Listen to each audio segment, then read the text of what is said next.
जिस लड़की की हत्या उसके पिता और भाई ने मिलकर कर दी थी और लाश को गांव में ही आम के पेड़ के नीचे गड्ढे में गाड़ दिया था। लेकिन अचानक वो लड़की 9 साल बाद वापस अपने गांव लौट आती है, जिसे लोग देखकर हैरानी में पड़ जाते हैं, क्योंकि उस लड़की की हत्या के आरोप में उस लड़की के पिता और भाई जेल में सजा काट रहे हैं।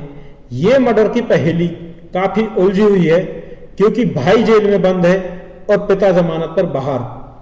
गांव वालों ने 2 साल पहले जिसकी लाश देखी, जिसका मर्डर खुद उसके भाई और पिता ने किया था, जब वो लड़की 9 साल बाद अचानक वापस गांव में लौटी तो हर किसी के होश उड़ गए। ये कैसे हो सकता है? भाई ने खुद कबूल किया था कि उसने एक लकड़ी से अपनी बहन के सिर पर वार किया, जिसके बाद उसकी मौत हो गई, और पिता ने खुद माना कि उन्होंने अपनी बेटी को कत्ल के बाद गांव के ही एक आम के पेड़ के नीचे गाड़ दिया। फिर कैसे वो मरी हुई लड़की 9 साल बाद जिंदा लौट आई?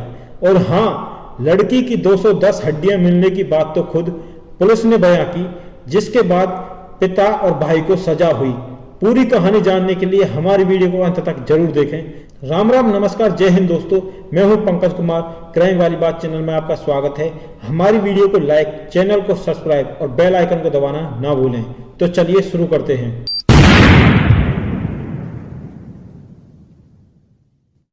इस कहानी की शुरुआत 2014 से होती है। मध्य प्रदेश के छिंदवाड़ा जिले के जोनपाल गांव की रहने वाली कंचन नाम की 14 साल की एक ट्राइबल लड़की के घर के गायब होने की रिपोर्ट दर्ज कराई जाती है। परिवार वाले थाने आकर बेटी के गायब होने की बात बताते हैं।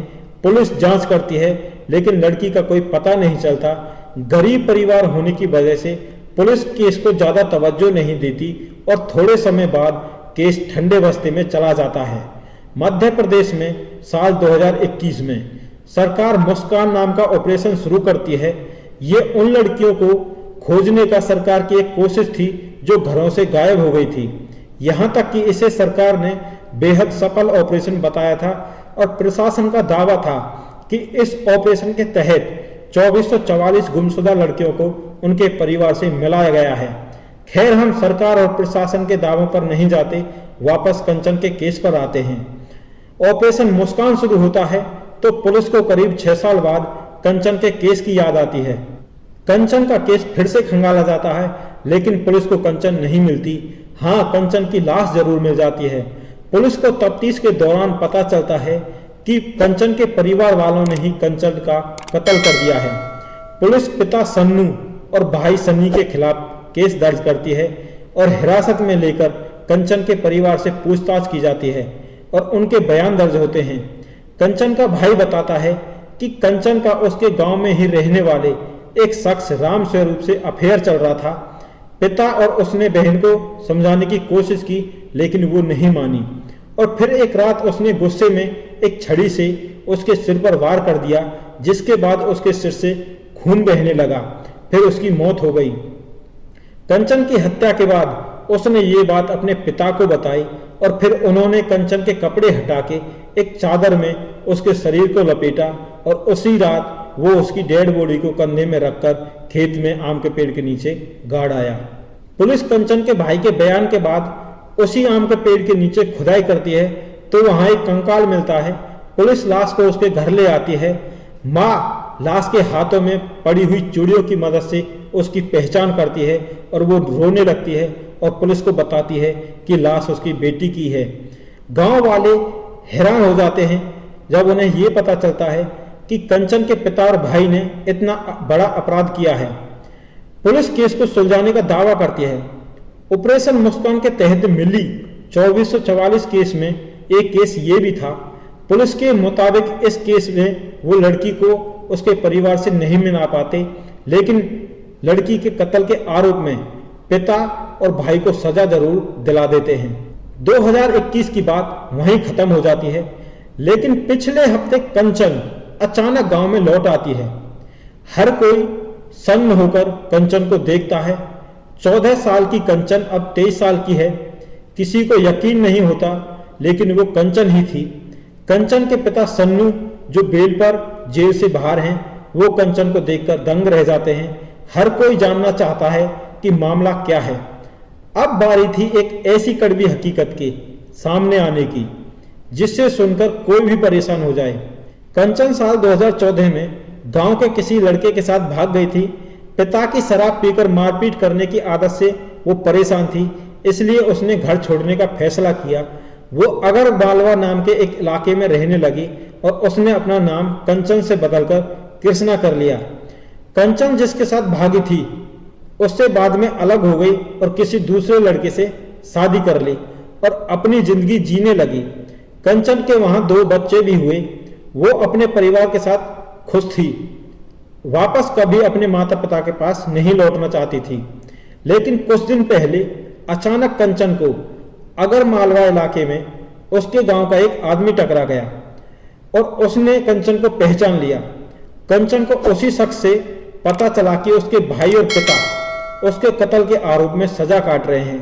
बस ये सुनने के बाद कंचन वापस गांव लौट आई। अब सवाल ये था कि अगर पिता सन्नू उकई और भाई सनी ने कंचन का कत्ल नहीं किया तो उन्होंने झूठे बयान क्यों दिए? क्यों उन्होंने कत्ल किए बिना ही सजा काटना मंजूर किया? किसकी थी वो लाश जिसे पुलिस ने कंचन का बताया था? दरअसल ऑपरेशन मुस्कान के तहत पुलिस हर लड़की के केस को सुलझाना चाह रही थी ताकि आंकड़े उनकी कामयाबी की कहानी बयां कर सकें। पुलिस ने जानबूझकर परिवार वालों पर कंचन के कत्ल की कहानी गढ़ने का दबाव बनाया।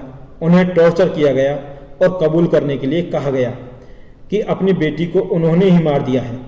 जो लाश के कंकाल पुलिस शिनाख्त के वक्त लेकर आई थी, दरअसल कंचन की किसी रिश्तेदार के थे जिसकी मौत कुछ समय पहले हुई थी, जिसे वहीं पास में गाड़ा गया था। दरअसल ट्राइबल में मरने के बाद गाड़ दिया जाता है और इसीलिए कंचन के परिवार वालों की कई लाशें वहीं खेत में गाड़ी गई थी, जिसमें से एक लाश को पुलिस ने कंचन की लाश साबित कर दिया। यहां तक कि हड्डियां भी गिन ली गई 210, जबकि इंसान के शरीर में सिर्फ 206 हड्डियां होती हैं। करीब 2 साल से कंचन का भाई उस अपराध की सजा काट रहा है जिसे उसने किया ही नहीं। मां ने भी अपनी बेटी की लाश की शिनाख्त के नाम पर हामी भर दी। वजह थी पुलिस का टॉर्चर। परिवार वालों का कहना है कि उनके पास पुलिस की बात को मानने के अलावा कोई और रास्ता नहीं था।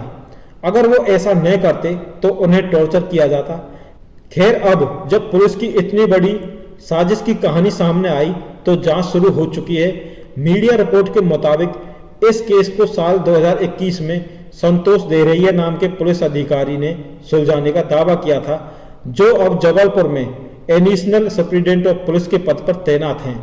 दोस्तों, आप उस पुलिस के बारे में क्या कहना चाहोगे जो अपने आंकड़े सुधारने के और अपनी अच्छी छवि बनाने के चक्कर में किसी बेगुनाह को सजा दिला दे? दोस्तों, आप इस मामले में अपनी राय कमेंट करके जरूर दें। आप अपने परिवार, माता पिता का ख्याल रखें, रिश्तों की अहमियत को समझें, खुश रहें, स्वस्थ रहें। मिलते हैं आपसे एक और सच्ची घटना के साथ अगली वीडियो में। जय हिंद, जय भारत।